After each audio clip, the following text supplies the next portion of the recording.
In Unit 7, we want to learn a lot more about exponentials and what happens when we make an exponential a function. So before we do that, we have to learn some extra rules for exponents. And in this video, we're going to look at what happens if we have a negative exponent.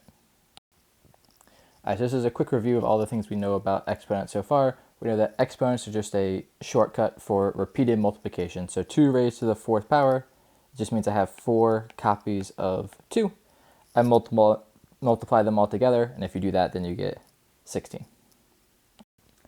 We also know some exponent rules. If I multiply 2 exponents together, well, x cubed is 3 copies of x. X to the 4th is 4 copies of x. If you multiply those together, you add them together, and in total we have 7 copies of x. So 3 plus 4 is 7, and that becomes x to the 7th.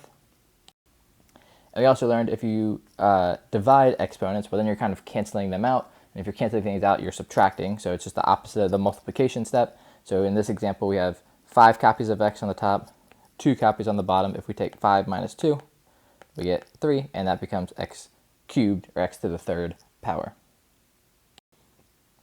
All right, now in this video, we're going to introduce negative exponents. So what do these mean? 2 to the negative 3. It doesn't make sense to have negative 3 copies of 2. All right, so what exactly does a negative exponent actually represent? All right, so the basic definition, you can make it kind of complicated, but the way I like to remember negative exponents is just moves things to the other side of the division bar.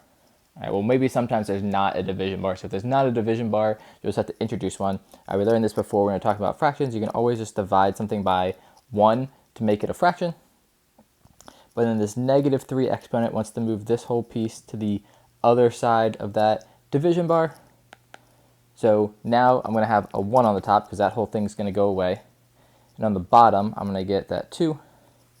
And now, because I've moved it to the other side of the division bar, that exponent's going to become positive. All right, so when you flip a exponent across the division bar, the exponent either loses its negative, or if it was positive, it would gain a negative. Right. In this case, we have this negative 2 exponent, which wants this expression to go to the other side of the division bar. So now we're going to have the 4 to the positive 2 on the top, and a 1 on the bottom. And just like in that first example, we saw that if you divide by 1, you don't have to write it. All right, so 1 over 4 to the negative 2 is the same thing as just 4 squared. And the main thing you'll be doing in this one is working with variables. I put x to the negative 8. That negative 8 exponent wants this to go to the other side of the division bar. You put x to the positive 8 on the top or on the bottom. Right, but then again, that's just x to the 8th. So negative exponents are just going to move things to the other side of the division. Right? It's basically the definition of what a negative exponent is. All right, so a lot of times we'll be doing some expression or something, and we'll end up with this answer, and the answer will have a negative exponent in it. But just because it's kind of a rule to simplify, we like to have our final expressions not having negative exponents. All right, so if we're doing this problem here, there's kind of 2 different ways you could go about it. All right, you could either combine things that have the same base first. All right, so let's do that. We saw earlier, if you multiply these things together, you add their exponents. So this is going to be y. Negative 8 plus 6 is negative 2. All right, so that's going to be the exponent on y. The other thing on the bottom, we have x to the 5th times x to the negative 3. We would do 5 plus negative 3. And that is x to the positive 2. All right, so that's the first thing. I combine these multiple different exponentials into a single one. And then I still want to have no negative exponents in my final answer. So you can see this negative 2 right there on the y exponent. It means this y term wants to go to the bottom of the fraction. And that's going to become, all right, 1 is going to be on the top because that y term is leaving. There's nothing left. On the bottom, x squared is still there.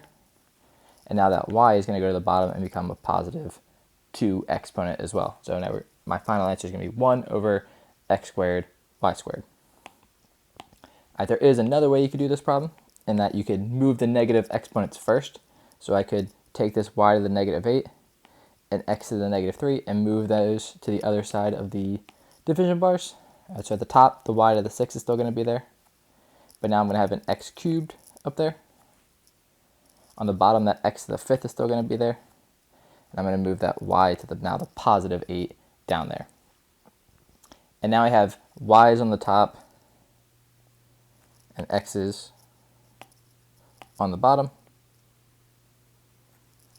And now I can use my division rule that says I subtract exponent. So I'd have y to the 6th minus 8, that's y to the negative 2.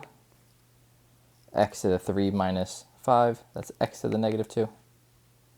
And then now I had to work with the negative exponents of 1 over y squared, x squared. All right, so you see I get the same answer. I just did them in slightly different orders.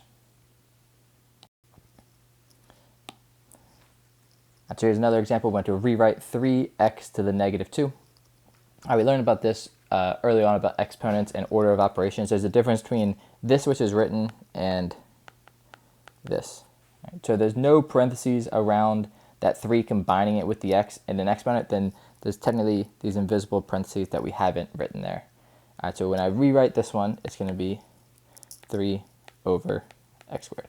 All right, so just as a reminder, versus this one would be 1 over 3x squared. All right, so if that number is not set in parentheses with the variable, then it's not also being raised to that exponent.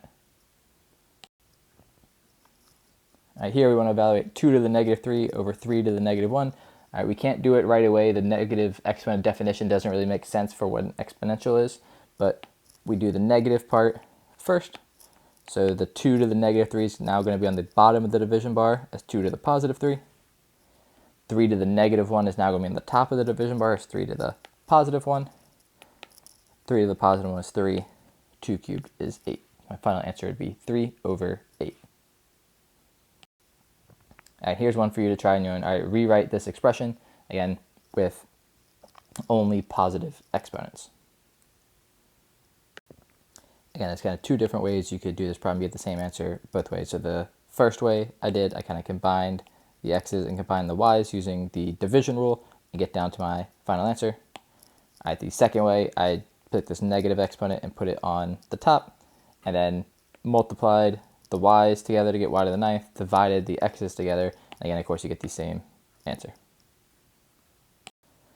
All right, just one extra thing is that if you have the set of parentheses around a fraction, you could do the same thing and moving it to the bottom, but there's a simpler way. Instead of rewriting this as 1 over 3 to the 4th squared, which is what we just learned. All right, there's already a fraction in the parentheses. What you could do is just flip the fraction. So if 3/4 to the negative 2 is the same as 4/3 to the positive 2. So it's kind of a special case when you have a fraction that you're raising to a negative exponent.